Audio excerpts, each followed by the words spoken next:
Hi everybody, my name is Shannon McCarthy. I can't believe I'm sitting here about to wrap up my final project for this class. It's been exciting. I've learned so much. Just really, like I said, hard to believe that we're coming to an end here. So looking back at my time at Louisville, I just want to say that I've met some great people, had some great professors, and that I really feel like I've obtained a wealth of knowledge and further developed knowledge that I've had coming in from my bachelor's program. So just to give you a little bit of background information, I've worked in the substance abuse field for close to 20 years. I do plan on continuing to direct my practice in that direction. Unfortunately, addiction is on the rise, and competent and trained addiction professionals are it's a position that's in demand. With that being said, that one thing that I've noticed in my time working in the field is the stigma attached to this disease, and I do strongly believe that it's a disease. And I've seen the stigma myself as somebody that works in the profession. I've fielded comments about, you're a smart girl, why do you choose to work with that population?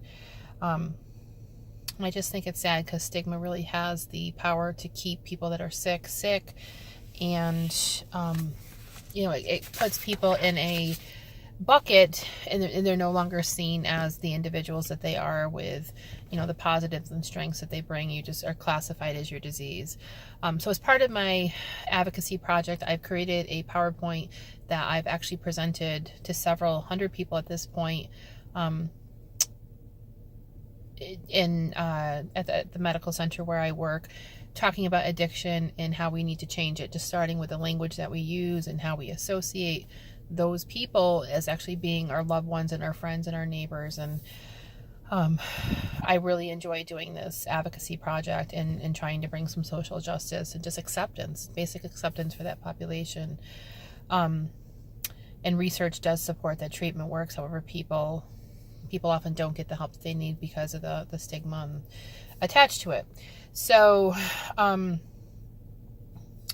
education was my advocacy strategy, and I picked it because I felt that knowledge is powerful. The more that you know, the more that you can help. So it really kind of took off. I shared it with my practicum supervisor, and I was asked to present it at multi-disc rounds, and I was asked to present it at a grand rounds, and it just kind of snowballed from there. So it's been really positive. So the inputs were my time, materials, pulling it together, people that were interested in hearing it. And I did have a pre and a post survey to see if there was an improvement in their attitude towards this population. And I can tell you that it has actually helped. And even if it's minimal, I still think that that's a step in the right direction. Some things I'd like to see regarding substance use disorders: I'd like to see equal access to care. If you go in for a heart attack, you don't have to prove that you had a bad enough heart attack like you do for addiction. Just having enough treatment and just seeing others that suffer from substance use disorders as a fellow human being and not an addict. Running out of time here, so in the final reflection as well, I feel that I'm better prepared to enter the field as a master level social worker. Leave organized and more focused, and my biggest area of growth has been my critical thinking, just looking at things from different lenses and different perspectives, and that's been helpful.